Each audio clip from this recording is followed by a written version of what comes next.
Ready. أعوذ بالله من الشيطان الرجيم. بسم الله الرحمن الرحيم. قل لا أقول لكم عندي خزائن الله ولا أعلم الغيب ولا أقول لكم إني ملك إن أتبع إلا ما يوحى إلي. قل هل يستوي الأعمى والبصير আফালা তাতাফাক্কারুন। সাদাকাল্লাহুল আযীম। বাংলাদেশ আহলে রাসূল আন্দোলন রাসূল অনুসারী দল কর্তৃক পরিচালিত বিরল থানা শাখা কর্তৃক আয়োজিত কোরআন প্রচার একাডেমিতে উপস্থিত সম্মানিত ভাই ও বোনেরা, আসসালামু আলাইকুম ওয়া রাহমাতুল্লাহ। ওয়ালাইকুম আসসালাম ওয়া রাহমাতুল্লাহ। আমরা সর্বপ্রথম মহান আল্লাহ রাব্বুল আলামিন এর জন্য প্রশংসা করি, যিনি মহাবিশ্বে যা কিছু আছে সব কিছু সৃষ্টি করেছেন, যিনি সকল আলমের রব।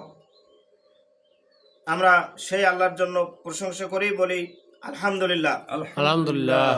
এবং দরুদ ও সালাম মহাবিশ্বের মহানবী হযরত মুহাম্মদ মুস্তাফা আলাইহিস সালাতু ওয়াস সালামের জন্য আমরা সংক্ষিপ্ত দরুদ পেশ করি, বলি আসসালাতু আসসালামু আলা রাহমাতিল লিল আলামিন। আসসালামু আলা রাহমাতুল লিল আলামিন। সম্মানিত হাজিরিন, আমি আপনাদের সামনে আল কোরআনুল কারীম থেকে সূরা আনামের 50 নম্বর আয়াত আল্লাহ রাব্বুল আলামিন যে ভাষায় নাজিল করেছেন সে ভাষায় তেলাওয়াত করলাম। আমরা কি তেলাওয়াত শুনে বুঝতে পেরেছি এই 50 নম্বর আয়াতে আল্লাহ রাব্বুল আলামিন আমাদেরকে যে ইনফরমেশন দিয়েছেন, যে বার্তা দিয়েছেন, আমরা কি বুঝতে পারলাম? না, বুঝতে পারি নাই। কেন পারি নাই? এই কারণে পারি নাই যে আমাদের পিতৃভাষা, আমাদের পিতার ভাষা, আমাদের মায়ের ভাষা বাংলা, আর কোরআনের ভাষা আরবি। এই কারণে বুঝতে পারিনি। তো বুঝার জন্য, যদি আমরা কোরআন না বুঝি, না বুঝতে পারি, তাহলে কোরআনের প্রতি আমাদের ঈমান অর্থাৎ বিশ্বাস কি আসবে? না। কোরআনের প্রতি ঈমান আসতে হলে, কোরআন বিশ্বাস করতে হলে অবশ্যই কোরআনটা জানতে হবে। কোন ভাষায় জানা যাবে? মাতৃভাষায়। এই কারণে আল্লাহ রাব্বুল আলামিন সূরা ইব্রাহিমের 4 নম্বর আয়াতে বলেছেন, স্ব মাতৃভাষায়, নিজ নিজ মাতৃভাষায় কোরআন জানতে হবে, প্রচারও করতে হবে। কোন ভাষায়? মাতৃভাষায়। যেন স্বজাতির লোকেরা বুঝতে পারে। কোন জাতির? স্বজাতি। তাহলে পৃথিবীতে যত ভাষা আছে তত ভাষায় কোরআন প্রচার হবে, যেন স্ব জাতির লোকেরা বুঝতে পারে। একজন ইংলিশম্যান কোরআন জানবে না, কোরআন বুঝবে না, তাহলে তারা কোন ভাষায় জানবে? ইংলিশ ভাষায়। বোঝাবে কোন ভাষায়? ইংলিশ ভাষায়। এইভাবে যত ভাষা তত ভাষায় কোরআন প্রচার হবে, যাতে মানুষ বুঝতে পারে। তো আমি আপনাদের সামনে আজকে যে সূরা আনামের 50 নম্বর আয়াত তেলাওয়াত করলাম, এই আয়াতের অনুবাদ শোনাচ্ছি। আমরা কিচ্ছা কাহিনী বলি না, আমাদের কাজ হলো কোরআন প্রচার করা। কি প্রচার? কোরআন প্রচার। কারণটা কি? কারণ হলো সূরা মায়দার 67 নম্বর আয়াতে আল্লাহ বলেছেন, ইয়া আইয়ুহার রাসূল বাল্লিগ মা উনজিলা ইলাইকা মির রাব্বিক ওয়া ইল্লাম তাফআল ফামা বাল্লাগতা রিসালাতাহু আল্লাহু ইয়াসিমুকা মিনান নাস। আল্লাহ বলেছেন, হে রাসূল, তুমি প্রচার করো তা যা তোমার রবের নিকট হতে তোমার কাছে নাজিল করা হয়েছে। প্রশ্ন হলো, কি নাজিল করা হয়েছে? কোরআন মাজিদ। নবীর কাছে অবশ্যই কোরআন নাজিল করা হয়েছে। দলিল হলো সূরা ইনসানের 23 নম্বর আয়াতে আল্লাহ বলেছেন, ইন্না নাহনু নাযালনা আলাইকাল কোরআনা তানজিলা, হে মোহাম্মদ তোমার কাছে আমি ক্রমান্বয়ে ধীরে ধীরে কোরআন নামক একটি কিতাব নাজিল করেছি। কয়টি কিতাব? একটি কিতাব, তার নাম কি? কুরআনুল মজিদ। কোরআন। এই কোরআন প্রচার করার জন্য আল্লাহ রাব্বুল আলামিন সূরা মাইদার 67 নম্বর আয়াতে বলেছেন যে হে মোহাম্মদ, হে রাসূল, আমি তোমার কাছে যা নাজিল করেছি তুমি তা প্রচার করো। কি নাজিল করেছেন? কোরআন। কুরআন। অতএব কোরআন প্রচার করো। এরপরে বলেছেন ওয়াইল্লাম তাফআল, যদি তুমি তা না করো তাহলে তুমি প্রচারই করলে না।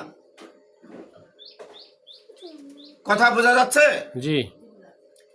আল্লাহ বলেছেন হে মোহাম্মদ তুমি কোরআন প্রচার করো, যদি কোরআন প্রচার না করো তাহলে তুমি প্রচারই করলে না। তাহলে আমাদেরকে যদি প্রচার করতেই হয় তাহলে অবশ্যই কোরআন প্রচার করতে হবে। আমরা কি রাসূল অনুসারী নই? অবশ্যই রাসূল। রাসূল যেহেতু কোরআন প্রচার করেছেন সেহেতু আমাদেরকেও কোরআন প্রচার করতে হবে। হবে। এ কথার মধ্যে কি কোনো সন্দেহ আছে নাকি? নাই। কোনো সন্দেহ নাই। কোরআন হলো এমন একটি কিতাব যে কিতাবের মধ্যে কোনো সন্দেহ নাই। নেই। কার কথা? আল্লাহর আল্লাহর কথা। কোথায় আছে? একদম সূরা বাকারার শুরুতেই আছে। আল্লাহ বলেছেন লা রাইবা ফিহে। কোরআন হলো এমন একটি কিতাব যে কিতাবের মধ্যে কোনো সন্দেহ নেই। তাহলে সেই সন্দেহমুক্ত কিতাবটি আল্লাহ প্রচার করতে বলেছেন রাসূলকে।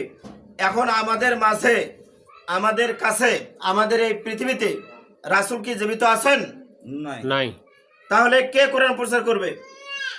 রাসূলের যারা রাসূল অনুসারী। অনুসারী তারা। তারাই। আমরা কি রাসূল অনুসারী হতে চাই না? অবশ্যই অবশ্যই চাই, তাহলে অবশ্যই আমাদেরকে কোরআন প্রচার করতে করতে হবে। হবে। করতে হবে।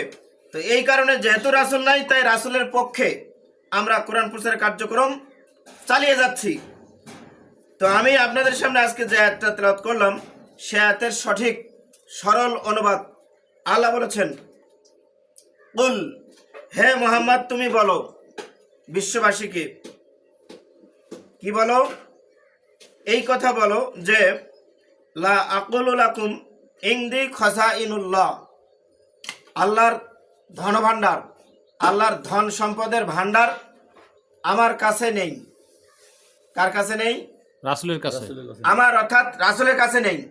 কারণ রাসূলকে আল্লাহ বলেছেন হে রাসূল তুমি বিশ্ববাসীকে বলো ইন্নী রাসূলুল্লাহি ইলাইকুম জামিয়া, আমি তোমাদের সকলের জন্য রাসূল।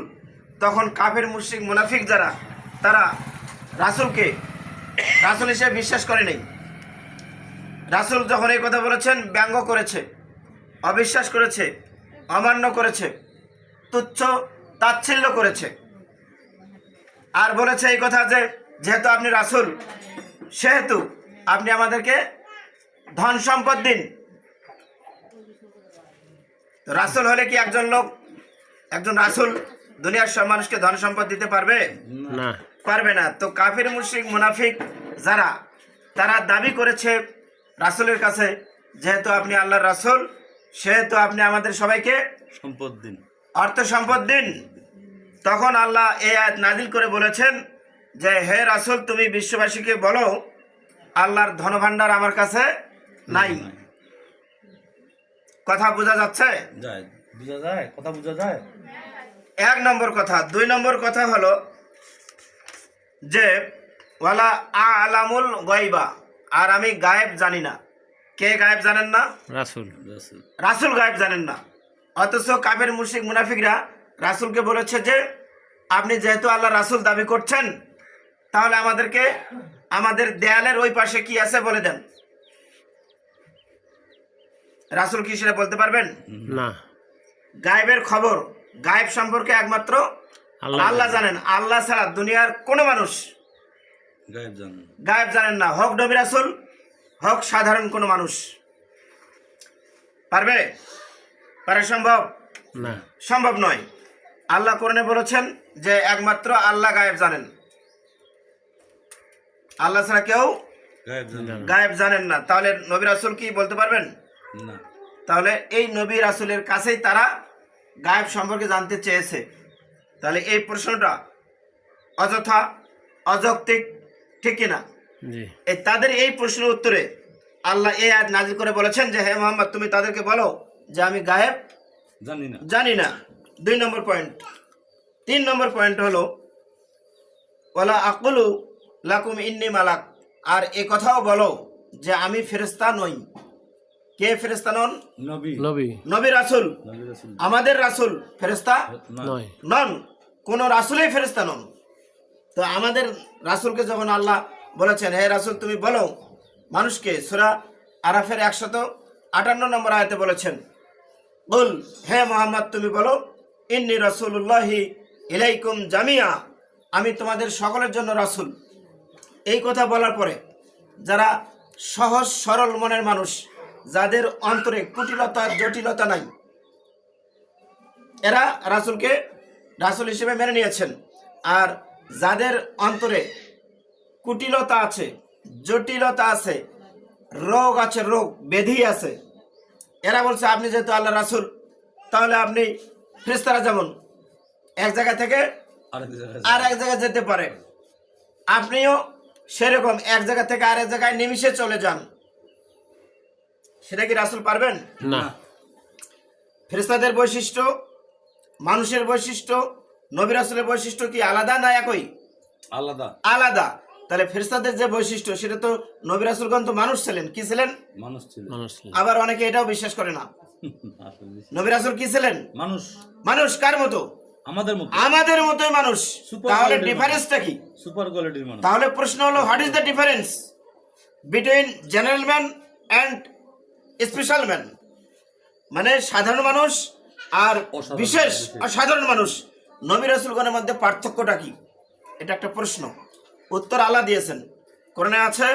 আল্লাহ বলেছেন সাধারণ মানুষ আর অসাধারণ মানুষ তথা নবী রাসূলের মধ্যে পার্থক্য হলো সাধারণ মানুষের কাছে আল্লাহর পক্ষ থেকে কোনো ওহী নাজিল হয় না, আর নবী রাসূলের কাছে ওহী নাজিল। ওহী নাজিল হয়।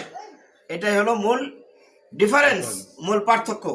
তাহলে আমাদের মতো নবী রাসূলগণ খাবার খায়, বাজারে যায় যায়, আমাদের যে গুণাবলী, যে সকল আমাদের বৈশিষ্ট্য, রাসূলদেরও সে সকল বৈশিষ্ট্য। তাহলে পার্থক্য কোন জায়গায়? এক জায়গায়, সেটা হলো পাবলিকের কাছে, সাধারণ মানুষের কাছে আল্লাহ ওহী নাজিল করেন না, আর নবী রাসূলদের কাছে ওহী নাজিল। ওই নাজিল করেন। ওহী নাজিল করেন। বিষয়টা ক্লিয়ার কিনা? ক্লিয়ার। ক্লিয়ার।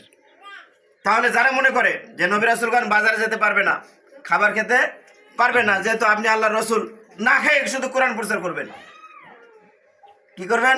না এই কোরআন প্রচার করবে। বাজারে যাওয়ার দরকার নাই, কেনাকাটার দরকার নাই। দরকার নাই। এগুলো কার উক্তি? মুনাফিকদের কাফের, মুশরিক, মুনাফিকদের উক্তি এবং যুক্তি। তাদের এই উক্তি যুক্তিটা কি রাইট না রং? রং Wrong. এভরিথিং গ্রেট রং। গ্রেট রং। তাহলে আমরা সূরা আনামের 50 নম্বর আয়াতে 3টা পয়েন্ট পেলাম। 1 নম্বর পয়েন্ট, রাসূলের কাছে আল্লাহ ধনভাণ্ডার নাই। নেই 2 নম্বর পয়েন্ট, রাসূল গায়েব জানেন না। 3 নম্বর পয়েন্ট, রাসূল ফেরেশতাও নন। নন।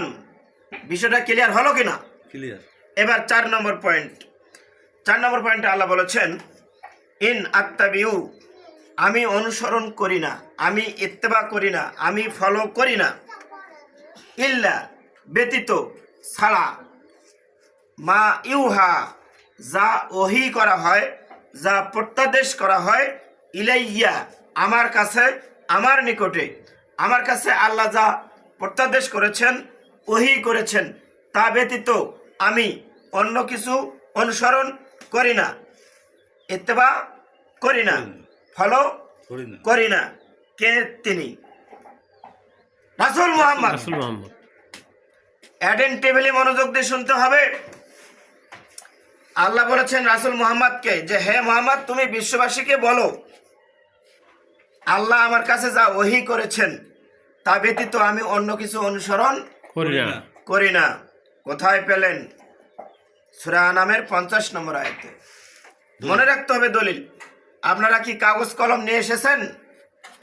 আমি গত আলোচনায় বলেছিলাম যে কাগজ কলম নিয়ে আসবেন। আমি কোরআনের আলোচনা করতে গিয়ে 2, 4, 8, 10টা কি করব? কোরআনের আয়াত নাম্বার বলবো, কোন সূরার কত নম্বর আয়াতে আছে।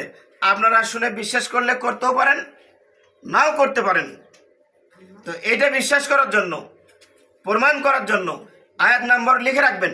বাসায় গিয়ে কোরআন খুলবেন, কোরআন বের করবেন, যদি থাকে তাহলে বিশ্বাস করতেই হবে, মানতেই হবে। আর যদি বিশ্বাস না করেন তাহলে আল্লাহর কাছে অপরাধী হবেন। কোরআনে থাকা সত্ত্বেও কেন বিশ্বাস